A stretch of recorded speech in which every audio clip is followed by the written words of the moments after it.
Hello everyone, welcome to another Odd Commander deck tech. I've taken it upon myself to build one deck per non-basic land type, focusing on that land type's strengths and hopefully building a unique deck for each of them that you don't typically see with this kind of strategy. Today I'd like to tackle spheres. Spheres were introduced and are exclusive to the Phyrexia All Will Be One set. There are 9 total spheres depicting the 9 spheres of new Phyrexia, and there will likely never be an addition to this cycle for that reason. Also for that reason, there is very little support or synergy for this land cycle, making it quite a challenge to build a deck that cares about them. Let's talk about the 9 lands that we have. 5 of them belong to a common cycle of lands, 1 for each color. They enter tapped, you can pay 2 and sacrifice them to draw a card. To be honest, they're not bad for common lands, and I see these as kind of the equivalent of a Mind Stone if they were a land.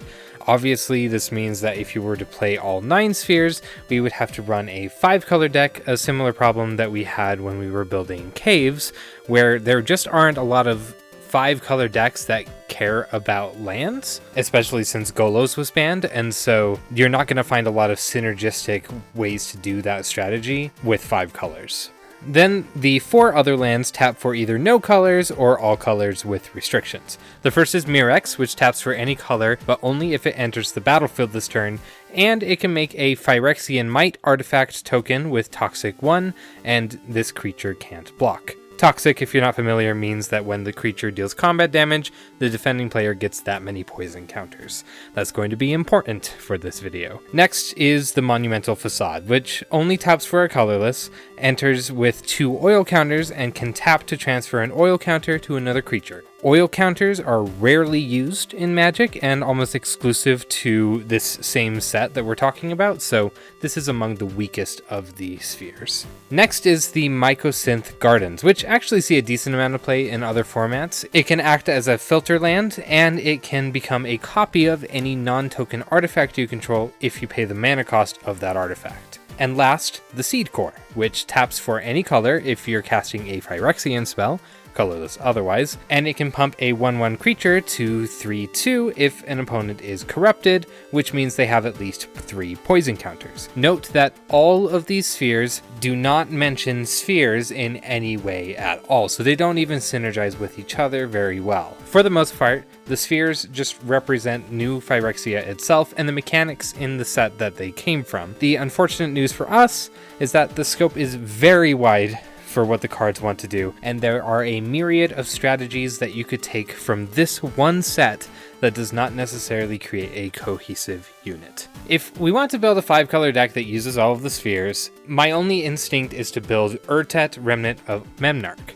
Urtet is a 5-color mirror commander that came from the same set as the spheres. Well, in the commander part of the set, but still the same set. You could build up a mirror army, and some of the spheres would even add some synergy to that, but I think that Urtet is really strong, and many of the strategies that you want to play with Urtet are kind of the same, and the spheres don't really shine in the deck, and we really want the spheres to be the focus of the deck. So what else can we do? Well, let's talk about any other cards that care about spheres. There's exactly one other card that mentions spheres by name, and we've talked about it before. It's Monument to Perfection. I briefly mentioned it in the Locust video because it also cares about locuses. This card can, for 3, tutor up a basic sphere or locust land and put it into your hand. Then, for 3 mana, it can turn itself into a 9/9 indestructible creature with Toxic 9, but requires you to have 9 or more differently named basic sphere and locust lands. In the Locust video, I mentioned that this is a really high bar to pass and went with a different option that let the locusts shine more. Here, Monument to Perfection is a much better payoff for spheres than we're going to find basically anywhere. So, we're going to build a deck that's focused on winning with Monument to Perfection and utilizing the spheres the best that we can. We're going to include synergy for Might, since 2 of the spheres care about them, and we're going to include some oil counter synergy to make use of the Monumental Facade. Because both of those strategies rely on counters, we can include some ways to proliferate with the ultimate goal to win with poison. And to get us there, I've chosen Vishgraz the Doomhive as the commander. Vishgraz does the Might and Toxic strategy really well. It helps enable our corrupted cards, it makes for an impending force in the command zone, and it can win us games on its own. Vishgraz is 3 colors, which is enough to include 7 spheres and 8 differently named basic lands, leaving us with 15 options for our 9 land requirement for the monument. And overall, I think I just want to keep this deck as a tribute to New Phyrexia in Spirit. Even if some of the cards are not from Mirrodin or Phyrexia sets, we are going to be utilizing a large number of cards from All Will Be One here, and I'm feeling confident that this deck is going to do justice to the Sphere lands. Let's start by talking about our little 1/1 friends in the deck. The mites. We've got a couple of things going for us here. First thing is that they are small, meaning that we can take advantage of cards like Culling Ritual to wipe out a whole bunch and make a bunch of mana, or Skull Clamp to draw cards for cheap by sacrificing them. We can also use Tokaichia's Welcome to draw a card whenever one enters. One of my favorite bits of tech for this deck is Bess Soul Nourisher. It works really well with our 1/1 creatures, so Bess can get really big, then pump the power of all of our tokens for another nice win con. Another nice thing is that they are artifacts, which makes some things easier in the deck, but we'll talk a bit about those later. And last, they have Toxic, which means that they help with our poison strategy, and cards like Slaughter Singer can help pump them up even more. I also really like Behind the Scenes for this deck, giving our little creatures a really easy way to become unblockable to most board states. We also have Champion of Lampholt that serves a similar purpose and gets nasty really fast. The rest of the cards I'm including in this category are cards that will make more mites or things that are pretty close to mites. We have White Sun's Twilight, which can also be a board wipe, Skrelv's Hive, which can make a new mite every turn and gives them lifelink when someone is corrupted, Skrelv himself, which can give protection and toxic to something, Rhea Ivor, Bane of Bladehold, which can make a bunch of mites in exchange for doing damage to someone, Mite Overseer, which can repeatedly make them and give our creatures first strike, and Infested Flesh Cutter, which makes 1 whenever the equipped creature attacks. We also have Bilious Skull Dweller and Pestilent Siphoner, which are cheap to cast and very similar to a mite, and Phyrexian Swarmlord, which can make 1/1 insects with infect at a very efficient rate. We lose out on the artifacts, but they're still very, very good. Our next section is all about poison counters and proliferating. We'll also highlight the corrupted cards that care about our opponents having 3 or more poison counters. Let's talk about our proliferators first. Bloated Contaminator has Toxic 1 and adds proliferation on combat damage. Brimaz, Blight of Oreskos, makes incubators whenever you cast Phyrexians, but the important part is that it triggers a proliferation whenever a Phyrexian dies, which works really well with our Phyrexian Mite tokens. We have Cankerbloom, which can proliferate but flexes as removal. Evolution Sage will trigger on landfall, which is great for a deck that already cares about lands in some capacity. Karn's Bastion adds a land that repeatedly proliferates. Metastatic Evangel triggers proliferation on a non-token creature entering. We're not taking a lot of advantage of that, but it still helps. Patrolling Peacemaker I think is going to become a staple in white. It will proliferate whenever an opponent commits a crime. And last, Throne of Geth can sacrifice artifacts to proliferate, which works really well with the mites. The rest in this category are kind of spread out. Incubation Druid is a nice mana dork that cares about counters. Infectious Inquiry draws us cards and gets the poison train started for all of our opponents. Plus it can be the final nail in the coffin if we just need 1 more poison counter after Monument to Perfection comes online. Necrogen Rot Priest gives extra poison counters whenever a toxic creature hits someone. Phyresis Outbreak also gives each opponent a poison counter, then serves as a nice one-sided board wipe. Prosthetic Injector can give any of our creatures toxic or extra toxic. And last we have Tyrannix Rex, which is a really good toxic beastie, and I just have a personal soft spot for it. Then we have cards that have extra effects for our corrupted opponents. Anoint with Affliction is a good removal spell, but it also gets better with corruption. Contaminant Grafter is also a proliferation engine, but it also lets you put lands in your hand on the battlefield on your end step. Feed the Infection lets you draw cards and makes everyone that's corrupted lose 3 life.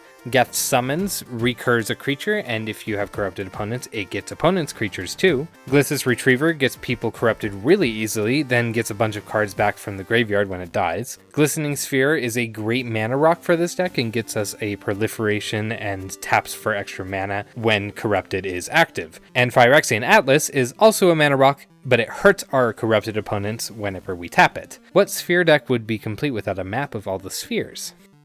Let's quickly address our oil counter synergies because there aren't a lot of them and we're not really leaning into it. My strategy here was to pick oil counter strategies that would work on their own and don't rely on basically anything else. And we're not really in the right colors to get the support from it because a lot of the oil counter synergies were in red and blue. Argent Dais triggers off of creatures attacking really easily and can serve as a flexible removal, and I'm putting this in more of my white decks. It's one of my favorite white artifacts. Armored Scrap Gorger is a decent mana dork that also performs the function of exiling cards from graveyards. Norn's Wellspring triggers off of creature deaths by letting us scry, but it also gets us cards for every 2 oil counters we get. Vat of Rebirth is a really cheap artifact to get down early, it procs off of death, and it gets us a good recursion engine. That's really all I've included here. Like I said, the Monumental Facade is best with these cards, but all of the proliferation support really helps the functionality of these cards too. I just really wanted to make a way that the Monumental Facade wasn't just useless in the deck. Now, we're trying to win by getting a certain amount of lands of different names onto the battlefield. So let's talk about a couple of ways we have to get those lands.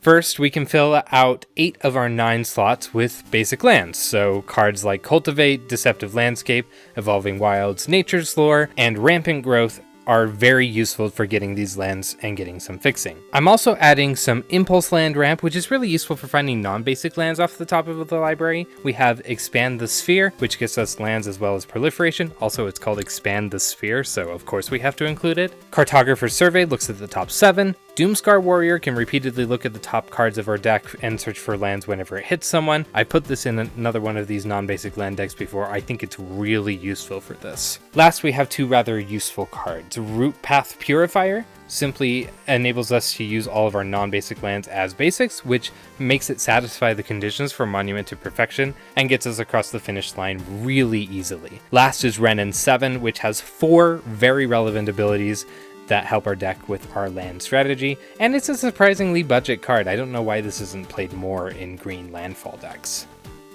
Let's talk about the rest of our utility cards. First, for protection, we've got Akroma's Will, which will help us swing through or protect our board state, Ephemerate, which can protect our monument or commander in a pinch, and Necrogen Communion, which gives something extra toxic power, but it also returns it to hand if it dies, which is great to attach to our monument. For recursion, I've included Against All Odds, which can blink a creature as well as recur one, Beacon of Unrest, which shuffles back into our deck if we need it, Buried Ruin, a land that helps us get artifacts back if they are milled, and Iron Soul Enforcer, which helps us get artifacts back by swinging with a single creature. We added some tutoring power here since the deck really relies on us finding the monument as fast as we can. We have Delivery Moogle, Inventor's Fair, and Kuldotha Forgemaster, which are all really great and really easy to use in our deck to find the monument. We also have Eladamri's Call, which honestly I'm probably finding Root Path Purifier to make our land requirements easier. And last, I've also included Blade of Cells and Legion Loyalty. First off, this helps us with our toxic strategy since it helps wear down our opponents all at once, but mostly these cards are in here to make sure that when Monument to Perfection can swing, it can swing at everybody when it comes online. And that's it for my Sphere deck. What do you think of this deck and the non-basic land types in general? I feel like Spheres have this wasted potential that could be expanded so much more if we ever return to Phyrexia, which honestly is looking pretty grim considering they were part of one big story arc. But anyways, I'm looking forward to really trying this deck and seeing if it works. Let me know in the comments what you think of this, and I hope to see you in the next video.